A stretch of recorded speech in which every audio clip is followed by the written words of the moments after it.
CI. Okay. Well, hello, my name is Chris Parkin, and I want to welcome all of you to the virtual William W. Hay Railroad Engineering Seminar today. But before I introduce our speaker, I'd like to remind listeners that you can ask questions using the question box on the side of your screen. One of the moderators of the seminar will read them to our speaker at an appropriate time. The William W. Hay Railroad Seminar Series is sponsored by the Rail Transportation and Engineering Center here at the University of Illinois at Urbana-Champaign. And on behalf of all of us, we thank the AAR, BNSF, CN, Hanson Professional Services, and Union Pacific for their ongoing support of RailTech. It is greatly appreciated by those of us here on campus, as well as those of you participating via the internet. I'd like to extend a welcome to the nearly 200 people who registered for this seminar from countries all over the world, especially North America and Europe. The list includes representatives from freight and passenger railroads, transit organizations, federal and state DOTs, engineering firms, universities, research organizations, technology developers and suppliers, and others. We are very, very pleased that so many of you could join us today for what I know is going to be a fascinating seminar. Those of you who wish to receive PDHs for your participation, please send us an email at hayseminar@illinois.edu with your information as described in the email announcement for this seminar. This is our first Hay seminar for the spring semester, and we've got several other ones lined up, so stay tuned, checking our website. The very high cost of railroad infrastructure combined with the substantial expense of service delays or disruptions means that railroads have a fundamental interest in systems to detect incipient problems before they manifest themselves. Consequently, non-destructive evaluation technologies for railroad infrastructure have long been important. In fact, railroads were among the early adopters of NDE technology when, in the 1920s, Elmer Sperry first developed a method to detect cracks in railroad rails. In the subsequent 100 years, and especially over the past several decades, numerous technologies have been developed and continue to be developed to help railroads develop an even greater understanding of the condition of their infrastructure and rolling stock. Research on new technologies continues, including here at the University of Illinois. Recently developed non-destructive evaluation technologies provide opportunities for more sensitive and effective evaluation of track structure condition. And our speaker today will discuss recent research that he and his students have been conducting, developing and applying new NDE technology for two types of track condition problems: contactless non-destructive evaluation technology for efficient condition assessment of concrete railroad ties, and use of impulse vibration test data collected from continuous welded rail to monitor stress state in the rail. And I should say, with regard to these two topics, our speaker has suggested that we'll stop when he's finished presenting the first section for questions, and then we'll resume for the second section. But don't hesitate to ask questions about any of these at any time, of course. Regarding our speaker, it's hard to imagine someone more capable of leading this research than my colleague, Professor John Popovich. Dr. Popovich completed his BS and MS degrees in civil engineering at Drexel University in 1988 and 1990, and then continued his education at Penn State University, where he completed his PhD in engineering science and mechanics in 1994. He joined the faculty here in civil and environmental engineering in 2002, where he also serves as the associate head of undergraduate studies. Over the course of his career, he's held academic and research positions at Northwestern University, Drexel University, the German Federal Materials Research Institute in Berlin, the Polytechnic University of Valencia in Spain, and the Laboratoire Central des Ponts et Chaussées in France. His primary research interests are non-destructive evaluation, imaging, and sensing to assess the condition of infrastructure, materials, and structures. His research has been published in 5 book chapters, 85 articles in refereed journals, and he received the NSF Career Award in 1999. He received the American Society of Non-Destructive Testing Fellowship Award in 2012 and their Faculty Award in 2014, and he's also been recognized as a fellow in the ASNT, as well as in the American Concrete Institute. He is a registered professional engineer in the Commonwealth of Pennsylvania. I'm very pleased to introduce my friend and colleague, Professor John Popovich, who will present his seminar entitled Assessment of Rail Track Condition Using Novel Non-Destructive Evaluation Technologies. Take it away, John. Thank you. Well, thanks very much, Chris, first of all, for the excellent introduction. You helped me explain the background of why what we do and what we're going to do. So I appreciate that. And secondly, I appreciate the opportunity to present at the as part of the Hay Railroad Seminar. This is a long established and historic an important venue for people to share their findings. So I'm really pleased that I was invited to come talk to you. So thanks very much for that. As Chris mentioned, my talk is really composed of two different sub-talks addressing two different non-destructive testing issues that are related to rail or rail track structure. And so, as Chris mentioned, I'll take a small break after the first part of it and invite people to ask questions if there are any then, and then I'll continue on to the next one. So a little bit, Chris already gave a nice background of what I do, but just here in one slide, a summary of kind of my approach to academia and research is that I'm interested in anything that helps us better understand the state of the built infrastructure, whether it's concrete or steel or composite, and especially if we're able to go and do it and help practical problems in the field. And that can, that means that we do all kinds of work in my group. We can do computer simulations and imaging to create images to figure out what's going on, as exemplified on the left. We can go to the field and collect lots of data and let the bridge or the rail structure tell us what's going on so we can infer condition. And as part of that, my students really have to be hands-on in developing tools. Not all the tools we use can't be purchased off the shelf. Sometimes we have to design and build our own tools, and that's exemplified by the acoustic sensor boards here. So just a bit of what we do and what my students do. So my students end up having to often get outside of their comfort zone if they come in with kind of a traditional civil engineering background and learn about data and signal processing and how to build circuits and all of that stuff. Okay, so the first topic I'll talk about is an effort that my students and I did, and I recognize two of them here. Sai is currently my PhD student, and he really did most of this work. And Agustin was a former MS student who started this work. And this is work where we were interested in being able to characterize the condition of rail ties, especially concrete rail ties. And as Chris mentioned in his insightful opening remarks, the ability to detect condition of a structure, especially a rail structure, in service and having some level of sensitivity and some level of efficiency is extremely important. Now, in the case of rail ties, which we see here, support the rails between the ballast and the rail, it's very important. They have a very important role. They are to transfer the loads from the rail, from the heavy trains to the ballast. But in order for them to do their job, they have to be sound, undamaged, connected well, and so on, and have good physical characteristics. When they lose those characteristics, the ties start to degrade, they're damaged or cracked, and so on. Then we run the risk of uneven loads and possible derailment. Now, to date, rail ties are usually assessed visually by an experienced technician. And although these people do a great job, it is time consuming. And it doesn't really work when the damage isn't manifesting on the surface and is visible. And there can be lots of damage that is not visible, that's hidden under the rail, for example.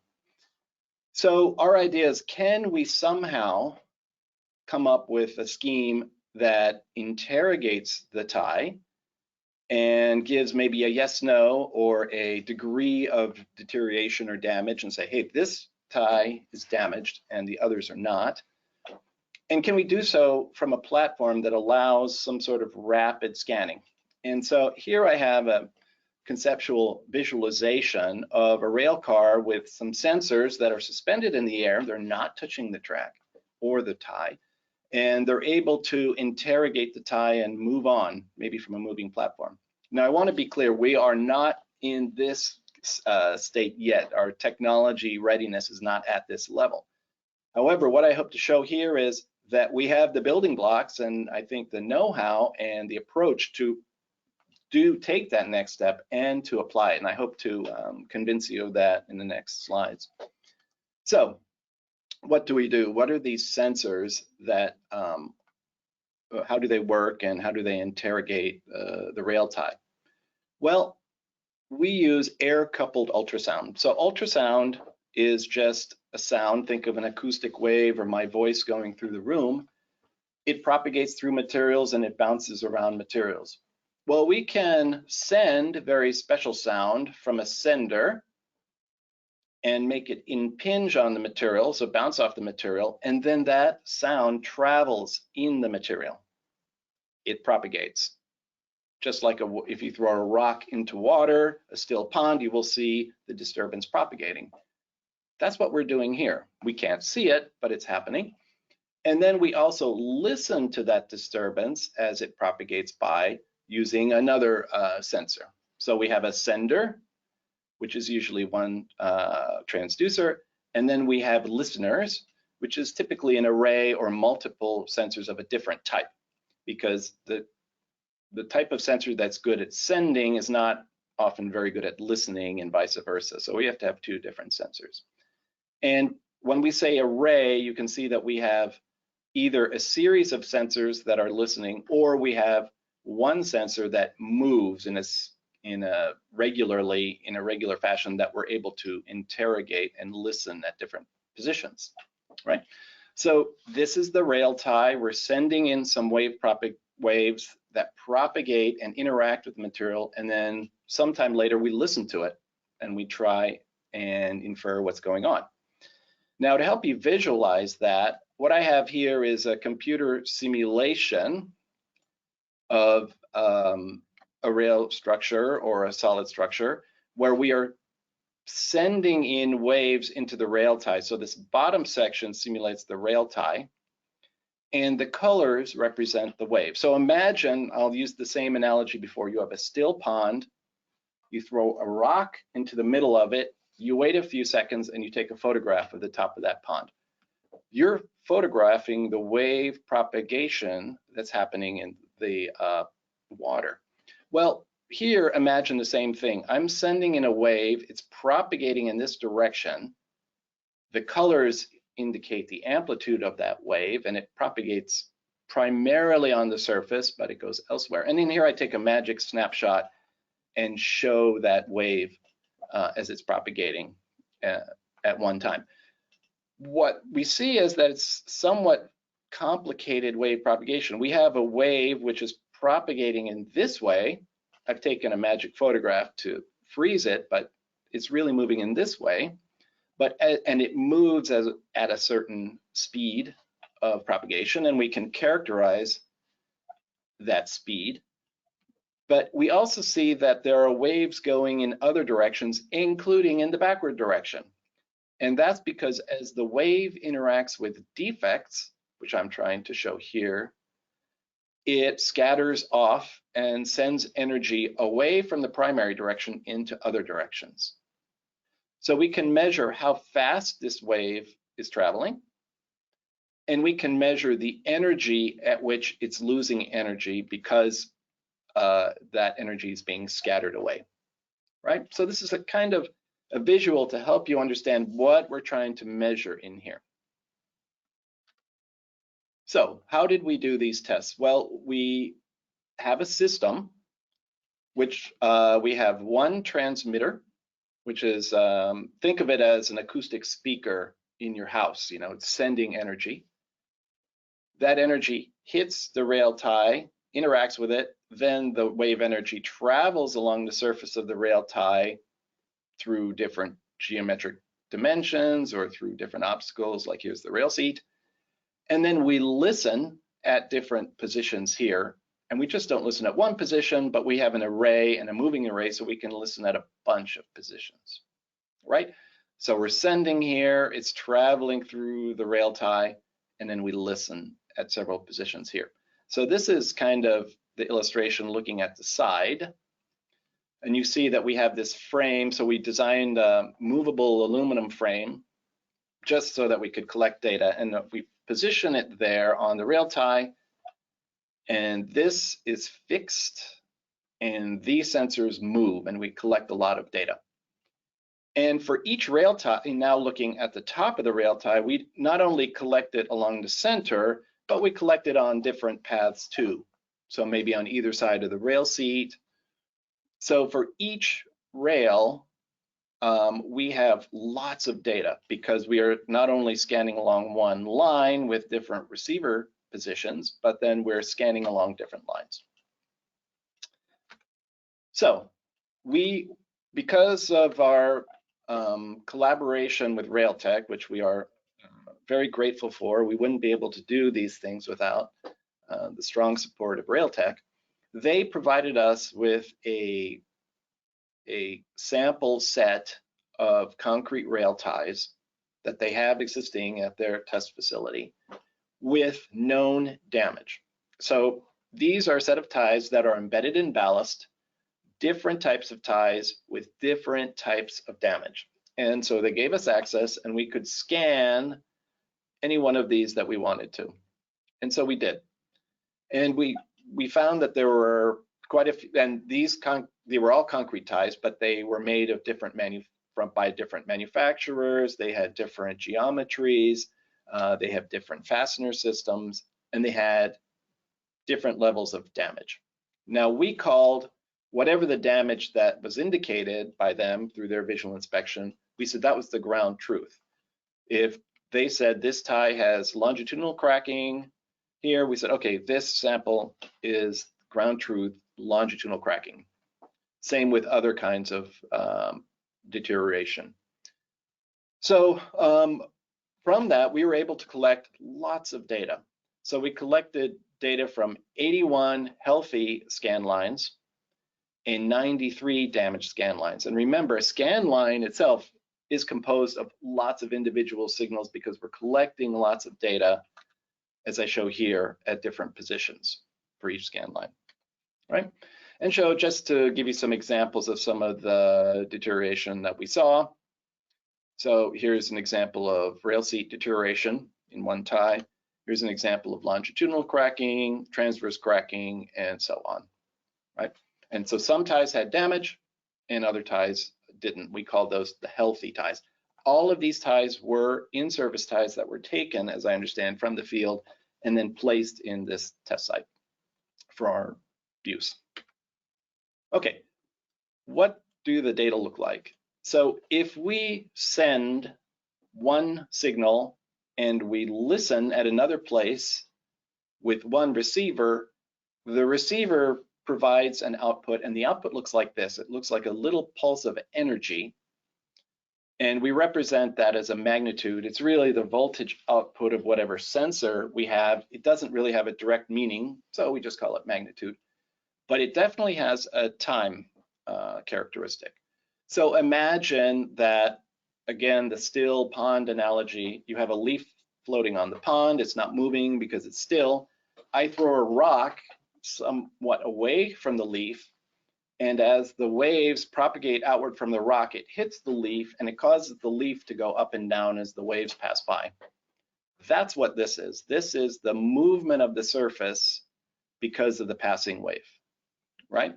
So for every sender and listener set, and a position and a certain rail tie, we have one of these signals, and that's called a time signal, right? But if we take lots of time signals by, for instance, moving our receiving sender and fixing our sender, and then we know the spacing between the sensors, we can stack all those time signals where we have one signal at a certain spacing and then stack it with another signal at another spacing and so on. And here you see that pulse, right?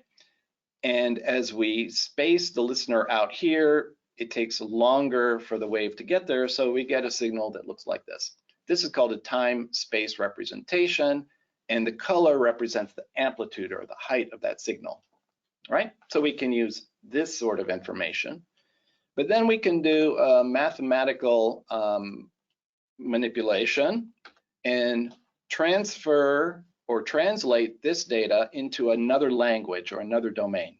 So it's the same response data, but it's just presented in a different language or a different domain, and that's called the frequency wave number domain. And very briefly, we're able to do that by remapping the time to frequency using a time Fourier transform, and remapping the space to wave number using a space Fourier transform.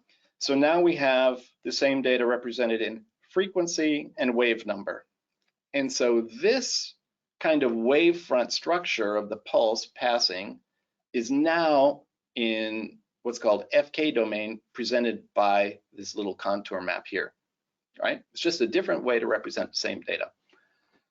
So we are able to look at one data type in two different domains that kind of strengthens and broadens what information we can get. And from each domain, we can get different characteristics. So now we have a broad set of data collected across many measurements that we can use in a procedure to kind of understand how we can differentiate good ties from damaged ties. Okay. So if we look at real experimental data, now I'm showing this time-space domain. And this is data collected from rail ties. And on the left one is collected from what we understand as a healthy tie. So as ground truth, we call it healthy. And the right one is collected from a tie that is identified as damaged. And here we don't distinguish the damage, whether it's RSD or transverse cracking or corrosion. We just say it's damaged or it's not damaged. And you'll see that we see this time-space domain, and we see this wave front. We're kind of zooming in, and here's the wave energy that comes after the wave front, right? Now we can get two pieces of information here.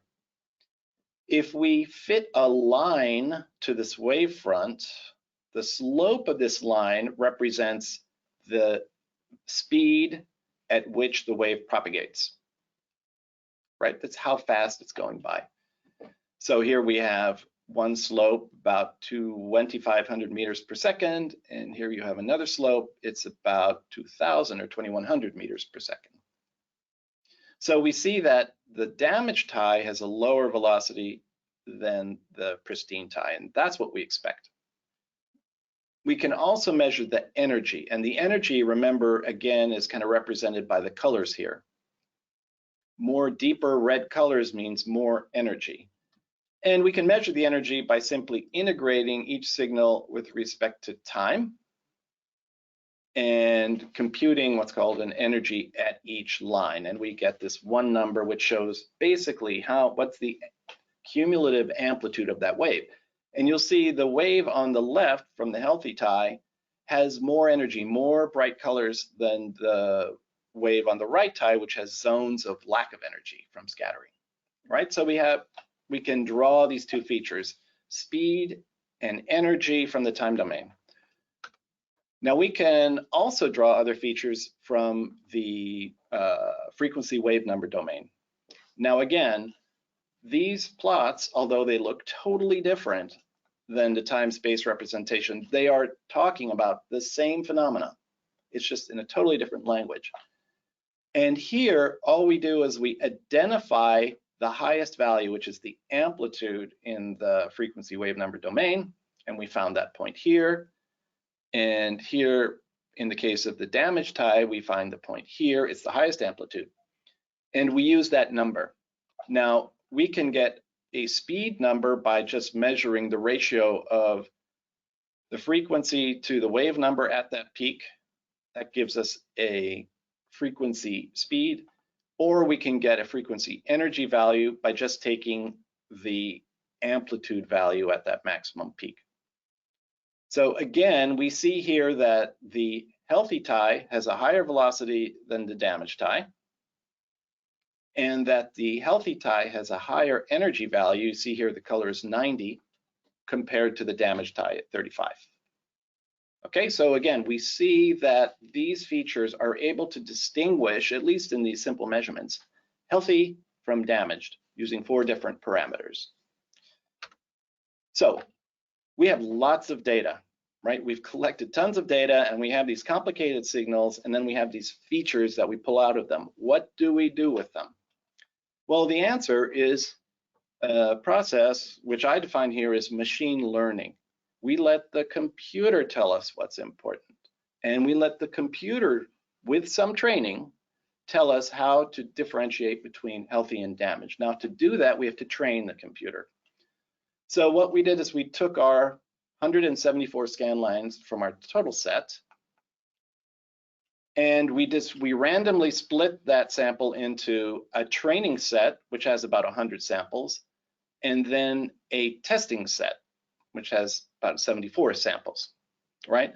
So the first set of data, which we just randomly picked with some distribution of healthy and damaged, trains the computer, and then once it's trained, we run it and say, okay, here's a signal, tell me whether it's damaged or healthy, right?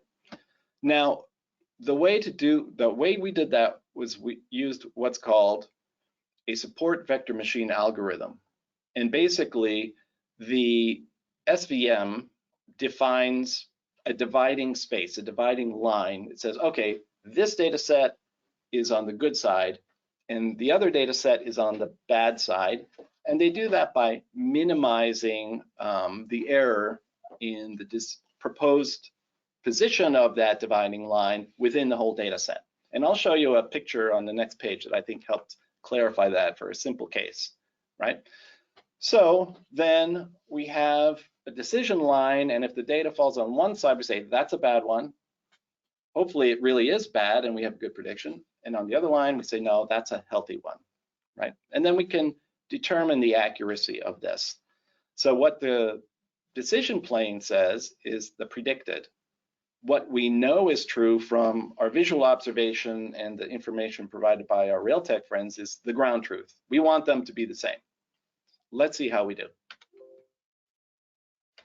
So on the left here is a simple kind of visualization of a decision plane, and it's easy. It's kind of easier to visualize when we only compare 2 parameters. So here I'm comparing the energy from the time-space domain and the speed from the time-space domain. So we can get these 2 parameters. And all these points here represent a training case. Data we collected and we know it's either good or bad. If the tie is healthy, it's in a blue color. If it's damaged, it's in a black color. And the computer defined this, using SVM, defined this decision space. It said, oh, well, if your data falls on this side, it's blue and it's healthy. If it falls on this side, it's not, it's damaged. But we see that in this particular case, we did a fairly good job of predicting it, because in order to be a true positive, we want the blue points to be on the blue side. But we have a couple black points on the blue side, right? And that is a false, or sorry, a false negative. On the same, by the same token, we want all these points on the red side to be black, but we have a few false negatives here, right? So we see how this works. It's not perfect here. It probably does a pretty good job of dividing blue from black. And here we see an example of 2 other parameters, the FK energy and the FK speed. And again, it does a pretty good job of dividing them, but not perfect. And we want to do more. Well, this is an example of a 2D decision space. Well, we have 4 parameters and we can create a 4D decision space. Now, I can't visualize that for you on a computer or on a presentation because it's in 4D, but the computer does something like this in 4D. So taking more information, defining a hyperplane in 4D and saying, if you're on this side of the plane, you're healthy, and if you're on this side, you're damaged. And here, briefly, I'll just show the performance of that. So what we show here is the training set information's on the top, and the performance is on the bottom. So we want to have true positives and true negatives. If it's damaged, we want to say, yes, we called it as damaged. If it's healthy, we want to say, yes, we've correctly called it as healthy. So we want a true positive and true negative. So we see here when we use a 4-dimensional decision space, only extracting these 4 and just plugging in those numbers, we have an 80% accuracy and 76% accuracy from the training set. And then when we take the independent test set, we see about the same level of accuracy. Let's say about 80%. So that is a reasonably good prediction of health versus damage using a somewhat limited data set, but using SVM and machine learning to help us take this complicated data set and understand it. So I'll summarize this first part and then I'll pause to see if anyone has any questions on that. But what I'd like to say is that, you know, the error coupled sensors work. They work in the field, and we're able to send the energy from a pretty high offset distance. I didn't mention that earlier, but it's important that if we have some sort of moving platform, these sensors have to be higher than the elevation of the rail substantially so that it does not impede with any sort of obstructions on the track structure. We're able to do that with a pretty high offset. We're able to get high quality data and extract these data which show reasonable sensitivity and then plug it in to an algorithm which gives reasonable accuracy. So with that, I'd like to pause and see if there are any questions from the audience. I'll let Emma or Chris tell me if there are. Yeah, John. We do have one question. Excuse me, timed that perfectly to have a sneeze. So the question is, there a particular, actually this individual has 2 questions. Is there a particular reason to use this algorithm for classification? There are lots of, I mean, probably this listener is pretty informed about machine learning and knows that there are lots of different algorithms that you can use to make decisions. And SVM is just one of them. We found that SVM for this case was very efficient and worked well when we had this 4-parameter set. And so the answer is we used this one because it worked well for our data. We tried several of them. We also tried lots of different parameters that I didn't show here that weren't very effective. The most effective parameters we found were these 4, and the most effective kind of decision space, hyperspace defining protocol was SVM. But the listener is right. I mean, there's probably others that would work as well or better if we looked harder or kind of considered more. Okay, now the questions are pouring in. But there's several related to the size of your training set. So yes, one question was how big of the data set is enough to train the SVM model. Another question is the training set of 50 data points sufficient? Right. And have you applied it to a larger data set? So maybe you can address those and then we'll go on to the others. Okay, the data set that I'm showing here is the data set we have, so we haven't applied it to a larger one yet. When I say that there are 50 scan line data, it doesn't mean there are necessarily 50 points. These are 50 scan line data which is composed of lots of different signals. So even though I say there are 50 or 100, it's actually composed of a lot more signals. However, I think the final question that if I understood correctly is that enough? And that is always the question with machine learning. When do you have enough data to properly train your algorithm, whichever one it is, so that it can sufficiently handle all the inputs? So it has to be sufficiently broad to be able to understand all the kind of outlying cases that come in, you know, and handle all those and classify them, and do so with sufficient accuracy. And I don't know what the answer to that is, except for when you have a sufficiently high accuracy rate using different data sets and a reasonably high number of input data, you know, so we are on the order of 90 and 100 and so on. then the confidence is pretty high that you're doing a good job. But is more training data better? Yes. If we expanded the survey, could we probably get finer accuracy with more data? I would say yes. Okay, well, actually related to that last comment is another question. Sure. Have you considered using a vision system to supplement the accurate hit rate? Yeah, sure. I mean, a vision system would be yet another input. So here we had 4 inputs, right? What if you added now another powerful input that's not related to ultrasound, but you can imagine a digital photograph replicating the eye of an inspector. Now, of course, you would have to do processing and some sort of machine learning or some sort of image processing to be able to translate a photograph into something a computer understands as a crack or damage. But I think that's an excellent idea because that supplements what we have from one phenomenon, ultrasound, with another phenomenon, visual. And so it's a great idea. But it's always the trick. How do you tell a computer of a photograph that this is damaged? You have to pull characteristics out. And that's, doable. So I think it's a great idea.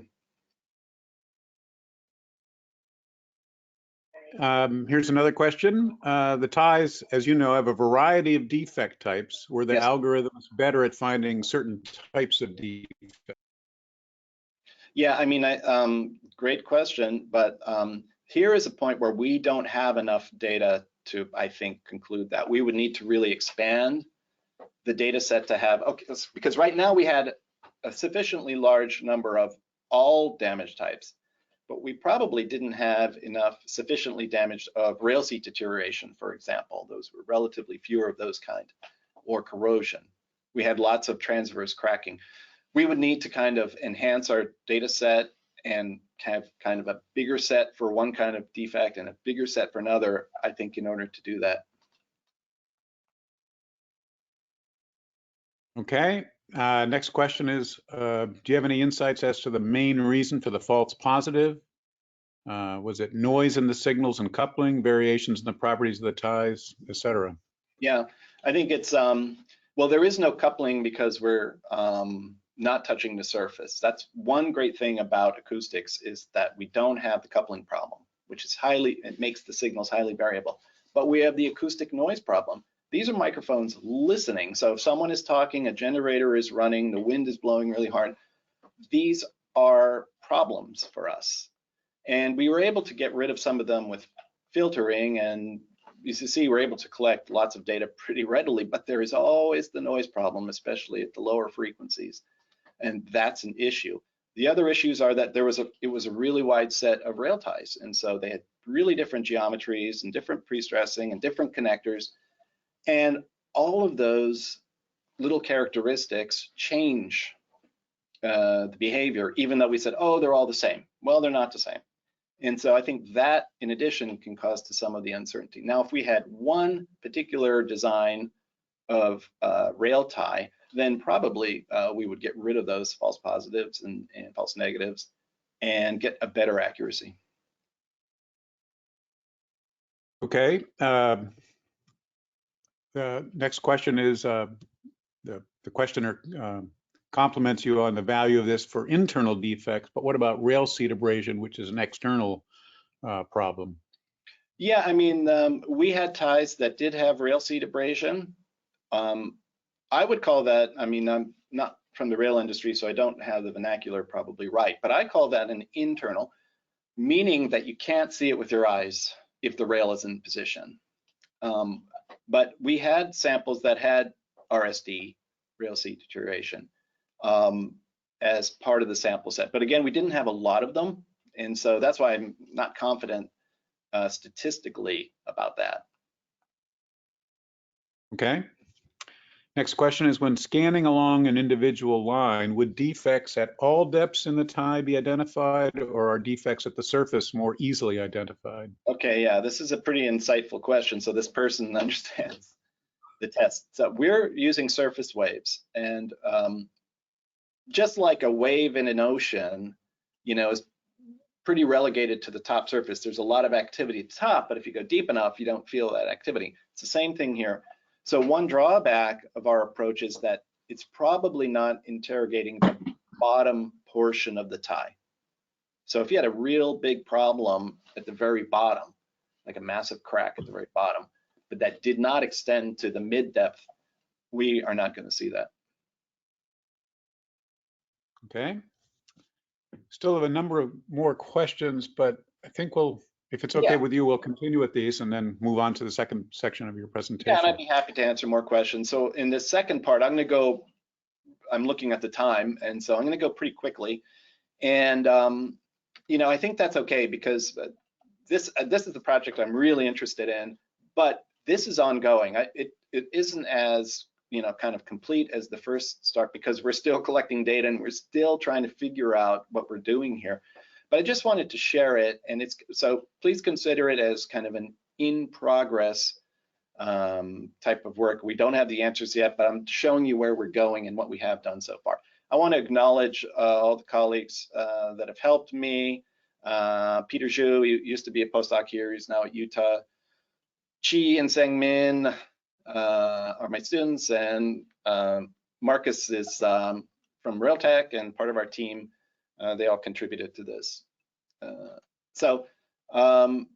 This is the case where we're trying to monitor the stress state in rail. When temperatures rise and the rail wants to expand, and it wants to expand more than structurally it can handle, the rail can buckle. So this happens when temperatures rise very quickly, the rail can get very hot, but the system isn't used to being so hot. And so the rail expands so much it buckles out. And this kind of rail buckling due to high temperatures is a real problem because it almost always leads to a derailment when it interacts with a train. And there are examples of such derailments not too far from where we are here in Illinois. So rail engineers really would love to be able to have a tool where they understand the stress state. How close are they to this buckling point? And one way to do that is to monitor what's called the rail neutral temperature. That's the temperature at which the rail is really happy and it's not going to buckle. And if I know, oh, it's really happy at 70 degrees, but my rail is 120 degrees, uh-oh, that's a problem. But if another rail structure is really happy at 110 degrees and the rail temperature is 120 degrees, then okay, it's not a problem. So the rail can be designed to be happy at different temperatures, or there can be a construction problem or initial design problem that makes it at a temperature where it's unhappy. So it's very important to measure that. How do you measure stress in a rail? Well, our approach is to use a vibration measurement. So imagine a guitar string and you pluck it. Well, the tension in that guitar string is easily heard by the tone of that string as it vibrates. That is, the vibration frequency or the tone indicates the tension stress in that string. Well, we're applying that analogy to rail.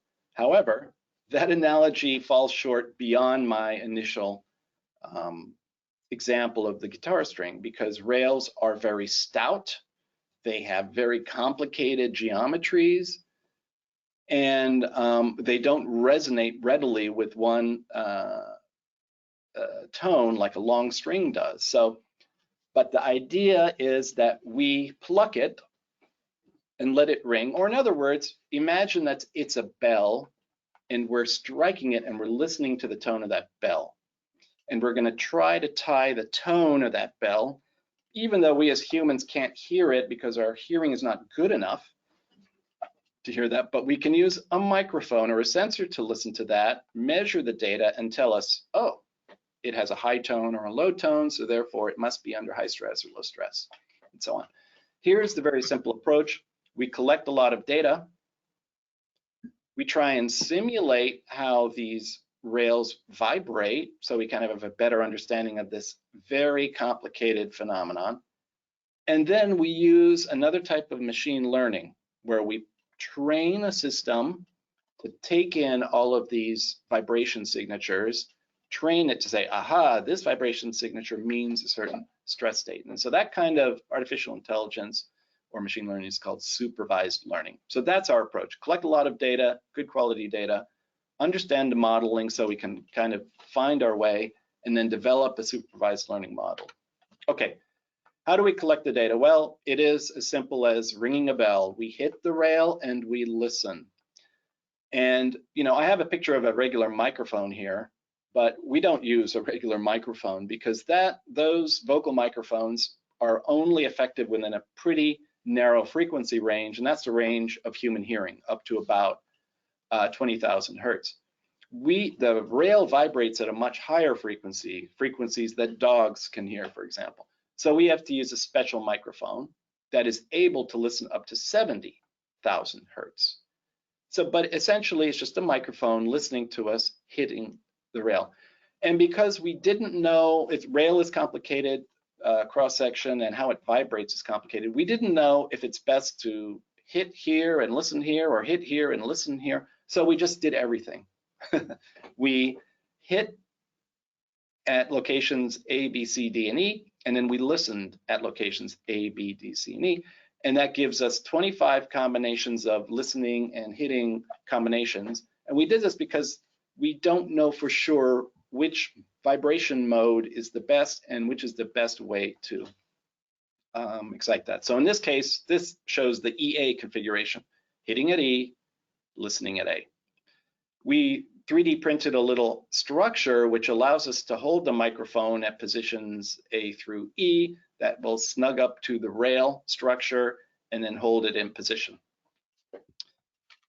Okay, now in terms of to help visualize what's going on in a rail, we have this computer simulation. So what this does is simulate the vibration, the movement of the rail because of dynamic impact, like we hit it. And so the model is for a certain type of rail cross section that's typical for freight rail, and then we supported it at a spacing that simulates tie support. And we said, okay, how would this ring if we hit it? And what we found out is that it rings in lots of different ways with different modal shapes and lots of different tones. So these are all tones that are associated with one mode of vibration. So when you pluck a guitar string, you hear an E. Well, that's because E is associated with, I don't remember, 380 hertz. And so you hear that 380 hertz, and that's a tone. So each one of these modes of vibration has a tone. And there are lots of them. I only showed a fraction of them here. And so the idea is we want to be able to measure one of these and say, oh, what is the tone of that? What's the frequency of that? And then tie it to the stress state. But we do not want to have that tone be affected by other things than the stress. So for instance, what kind of tie is it? How is the tie fastened? Is it a poor quality fastening? Is there a missing clip? What is the tie spacing?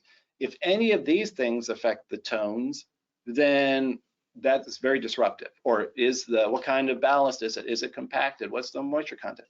All of that stuff we are disruptive, and we don't want to listen to those kinds of signals. We want to listen to signals where only the rail's stress is telling us what's going on. And you see that vibration modes, which kind of are pinned by the tie structure, like this one at 2.29 kilohertz, you can imagine that, oh, this probably depends on what kind of tie it is, how it's clipped, and what the tie spacing is, the crib spacing. That's not going to be useful to us. Too much disruption. But we have other modes here, like at higher frequencies, like, oh, look, all the motion is in the web. Less is in the foot. This is maybe only sensitive to the rail stress state and not due to the other conditions like subbase and foundation. So what we found is that modes of frequency higher than about 25 kilohertz are much less sensitive to the foundation state and much more sensitive to the rail state, right? So how did we collect our data? Well, we are very lucky in that we have developed a relationship with BNSF. They have been great partners, and they allowed us to instrument one of their rail lines It's their main rail line, freight line between LA and Chicago. So it is a heavily used line with heavy trains passing all the time. So it's a real rail. And they allowed us to instrument the rail and then allowed us to cut the rail so that we can relieve all the stress, so that we know exactly what zero stress is, because it's cut, that's zero stress, rejoined it, and then we just collect the data here, knowing the stress state and knowing the temperature. And so we've been going back there regularly for over a year now, collecting vibration data. And yes, we have to go onto the track and hear my student segment is tapping the rail and then listening with the microphone. So at this point, it's not very practical, but it's very easy. Just go up there when a train is not passing, go up there, put the thing on, start tapping. Train's coming, okay, we take it off, right? And we have 2 test locations, one to the east of the cut and one to the west of the cut, because we wanted to have 2 cases that have different tie spacings and tie clip conditions, which we were able to get. We collect continuously data. So we collect axial strain. We have 2 full bridge strain gauges on either side at the 2 locations. We also measure temperature regularly, rail temperature, and then we measure also vertical stress to kind of monitor trains passing and the weight of the trains. So these are continuously collected, and here you see a typical example from one day, that as we go from the morning towards the afternoon, we see a rise in temperature as the sun is shining in the summer. We get up to almost 120 degrees Fahrenheit, and then it starts to cool in the afternoon. Not surprisingly, the strain and increasing numbers means compression mirrors the temperature. So as it gets hotter, we get more compression, right? So we are able to monitor the strain state and the temperature of the rail. And from that, we can compute the RNT. And remember, that is that kind of magic number where the rail is really happy and not under stress. Now, this is approximated, and this is the number that engineers would love to know. You see that even though we have this kind of careful system and continuous monitoring, the RNT is a kind of a living and breathing and moving number. And in this case, it's varying by about 3 degrees throughout the day. So first of all, we don't have accuracy of known RNT within 3 degrees. So for us to be able to predict greater than 3 degrees is impossible. But we can predict within, let's say, 5 degrees or 10 degrees of this number. Okay, this just shows you these are typical spectra that we collect from the rail. And here I just show a conventional contact sensor in black and our microphone in red, just to show that the data are very clean. We're able to measure, each of these peaks represents a mode, and that mode is characterized by one of those crazy mode shapes. And we see that the microphone is able to collect all of the signals that the contact measurement does, and in fact, it collects better some of them. And here you see our continuous rail measurement is working. It's still working to this day, collecting data. So I'm just gonna kind of move along. The point is that if we can measure the frequency of one of these modes and monitor that as it moves through the day, or multiple modes, which we'd like to do, how do they move? So here, remember, we measure in a typical day from the morning to the afternoon, and temperature increases to a maximum and then decreases a little bit. And here you see stacked frequency spectra through the day of all our measurements. And you see that some modes, in this case, 3.8 kilohertz, it doesn't really move very much. The color indicates the peak of the mode. But as we go to these higher frequencies, which we know are less sensitive to sub-bass conditions, we see some movement through the day. Frequency decreases as it gets hotter and strain increases. We reach the highest temperature of the day and then it starts to bend. And if we go to even a higher frequency mode, we see more of this bend mirroring the strain case of the rail, right? So we have different sets of modes which are telling us about the strain state, right? So we have a rich data set, all of these modes. But when you have tons and tons and tons of data like we do, and they're all spectra, we can't expect a human to go and pick the modes and say, oh, I like this mode or I like that mode. We have to have a computer to do it and just say, these are the modes of relevance, and these are important to track, and it's automated, and we just collect the data and plug it in. So the first step in training an artificial intelligence system is to find the important features. And so we use a machine learning approach called non-negative matrix factorization. And basically from this complicated data set that we see, it kind of zooms in on the correct mode and say, I'm monitoring this information and this is the frequency at that point. And I'm gonna go quickly because of time, but so it's able to kind of pick out from a complicated signal what are the important features and track those important features. And the idea is that we now plug in these important features to an artificial intelligence framework, in this case, the supervised learning feed-forward neural network, which is a computer's way of trying to use training data. We have to use tons of training data to train this neural network so that it understands, the spectrum with peaks at these frequencies correspond to this RNT level or this strain level or this temperature level. That's the idea. Tons of data to train it, knowing the strain, knowing the temperature, and seeing if we can predict the stress level, strain level, or the RNT. Now, we're still working on this, so I don't have anything. So we have some preliminary results. I don't think they're quite good enough yet, so we're able to predict within plus or minus 10 degrees, at least from our training and test set that we have so far. So, but I think we can do better, and so that's what we are working on. So in summary, again, air-coupled works. We're able to collect lots of data quickly. We're able to put it onto the rail when a train goes away, collect data, and then move it easily and put it back. We don't have any coupling variation. The quality of the data are good. Those modes that we're tracking track with strain and track with temperature, so they're telling us something about the stress state. And now the next step is we have this great data set. It's cleaned and it's groomed and we have the peaks. Now we have to train this machine to tell us, this spectrum matches this temperature or RNT. So that's it. I've already acknowledged my colleagues, but I want to say additional acknowledgement to BNSF. They've been great partners, letting us go out there and really giving us free rein to collect data. And also, of course, our colleagues at Railtech who have been great. The work's been supported through different agencies. AAR through TechScan is how we really got the start on this. They gave us a chance with a crazy idea, and then subsequent to that, we were able to get some National Academies funding. So with that, I know I ran very late, but if there's time, I'd like to welcome any additional questions.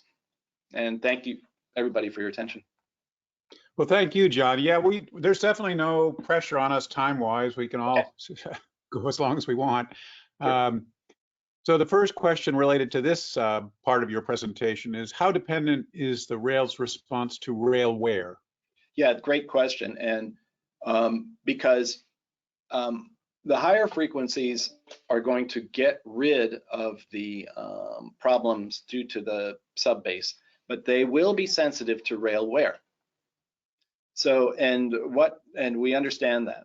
And so what we're doing is we're using the computer simulation. So we're able to predict with those finite element simulations, so we can put in the exact cross-section. And in fact, the cross-section at the Streeter site that we're using has a tremendous amount of wear. It's nowhere near the original cross-section of what we did. So if we assumed the original cross-section, we would be wrong. We had to take the measurements of the rail. And so we're able to predict those frequencies very well from the model. So now what we're doing is a parametric study. What if we shave off a millimeter of rail? How does it affect the different modes? What is the uncertainty due to rail wear?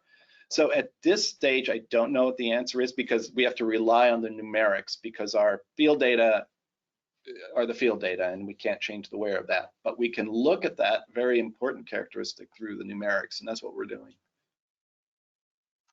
Okay.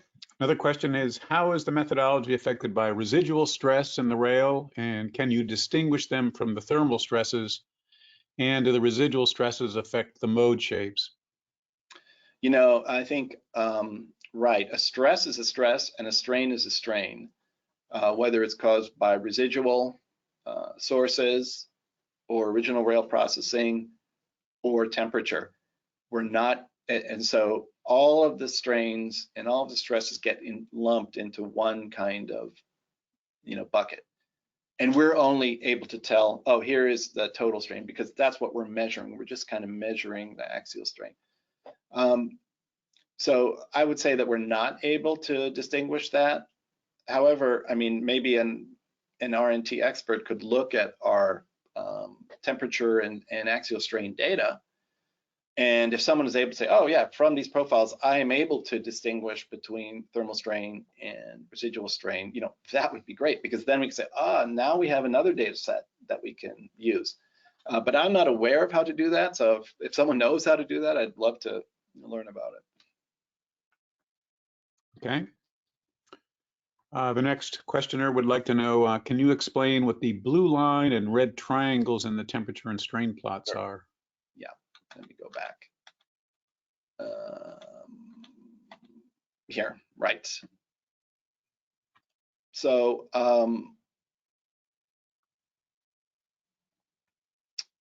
the blue line is the output of our rail monitoring system, which collects data regularly, temperature and strain, and from that we can calculate stress and RNT. So the blue line is the actual measured data. The red triangles are the times that we were able to get on the track and collect data with our test setup, because this is quite a heavily used rail line and we have to get off the rail quite often. And so the red points are the times that we actually measured the vibration data. And sometimes you're able to collect a lot of data, sometimes we couldn't get on the track for a while. Okay. Next question is, have you reviewed any of the work in non-destructive NRT calculations done at the University of Pittsburgh? Yep. Okay. Sure. Yeah, I'm assuming they're talking about the work of Piero Rizzo. Sure, I know him well. And he originally, I don't know which work you're talking about, because the speaker's talking about, because originally he's kind of a brilliant guy in waves, and he uses this approach called nonlinear solitary wave propagation. And so he was using that for rail stress, and that I think that had some issues, and maybe part of it because he didn't have a good data set to work with, like we are very lucky in BNSF. Since then, they are using a completely different kind of approach. It doesn't have to do with waves. And so I'm familiar with that, but that work is ongoing. So there hasn't been a lot of reporting on success of that yet, at least not that I'm aware of, because it's ongoing work like ours. But I am aware of it. Yep.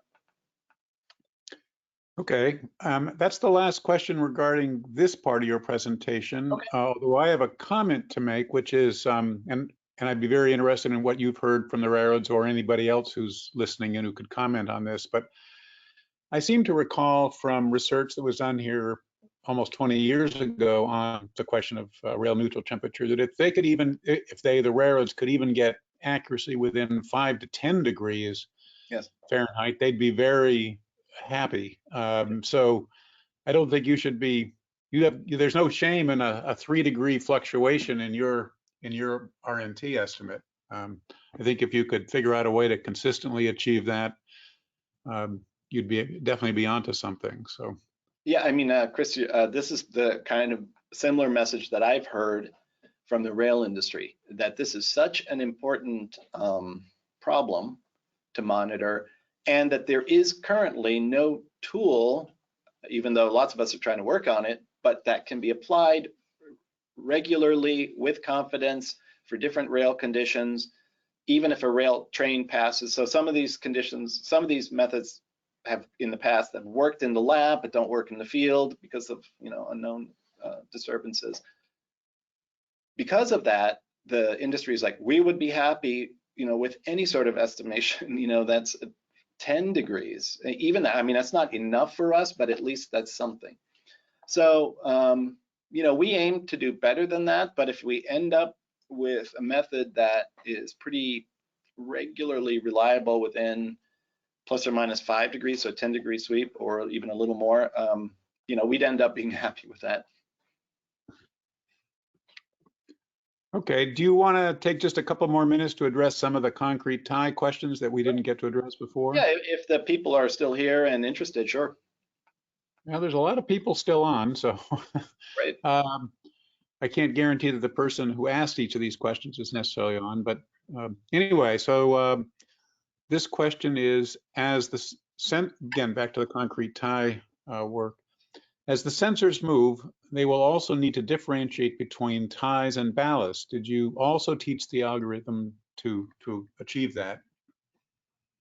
Yeah, in this case, we didn't because we were able to control the sensor movement to be only over tie. But certainly, if we had extended the data set to extend beyond the end of the tie and hit the ballast, because we were able to get, with our sensor configuration, we were able to get a pretty good spatial specificity. So we knew we were targeting the rail tie, and we knew we were listening from the rail tie. And the contributions outside of that zone were small, and we didn't scan into that other zone. So we didn't have that kind of problem. But if we had less control, or if we wanted to go into the ballast zone, then we would definitely have to train. Okay. Another concrete tie related question. What about temperature or environmental noise? Cold weather changes the distance between damaged parts and affects the sound in metal speed. So yeah. So temperature, as the questioner understands, is affects wave propagation behavior. That's a fact of life. However, concrete is a ceramic material. Being a ceramic material, is pretty stable under temperature changes. So these differences due to temperatures, at least in the temperature range, we would expect to do measurements, let's say from that, we would reasonably be out there doing measurements from 40 degrees Fahrenheit to 100 degrees Fahrenheit, air temperature and concrete temperature. That the differences in the temperature-induced wave propagation is negligible. Now, other materials are not negligible, as I think the listener understands. But for concrete, we're in pretty good shape by just ignore that behavior. okay. Next question is, can you use, this is related to one of the ones you already received, but can you use different combinations of transmitters and receivers to focus on different types of tie defects, corrosion, horizontal cracking, etc.? Yes, yeah, absolutely. I mean, what we did here was kind of a general kind of approach where we had a general interrogation to cover all kinds of defects. However, if you're interested in a particular kind of defect at the expense of maybe not detecting the other defects, then certainly you could change your configuration and your test setup and your analysis to isolate certain kinds of deterioration, for sure. Okay. Would this method of testing be susceptible to atmospheric interference, for example, saturated air, blowing snow, or other environmental challenges, you might say? Yeah, it would. I think certainly if the tie was covered in snow or ice, that is going to cause some problems because we can't inject the wave energy very well. So we have to have kind of no other layer of material, snow or something covering it, which would act to damp it or hide it. So that would be an issue. The only other environmental issue is noise. And the noise can come from wind, and it can come from, operating noise around you. Wind, when it starts howling, the microphone picks it up. It's like a howling noise, and so that can be disruptive. But really, it's coming from acoustic noise sources or something blocking access to the tie. Okay, I think we'll take one more question and then call it a day. And I'm assuming that if there are just a handful now of questions that we haven't addressed, you'd be willing to respond to them via email? Sure. Yeah, if people are interested, I'd be happy to. Okay, we've got all these. We'll forward them to you. But the last question is,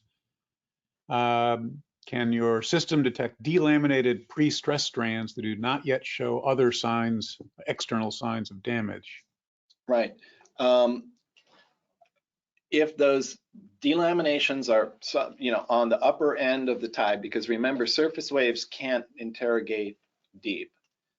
So if they're on the upper half of the height of the tie, and the delamination was notable in that there was a clear separation between strand and the concrete, even though you don't see it on the surface yet, I think we would detect it. Now, I say I think because, again, we did not have enough of the data set with only those kind of defects to have confidence.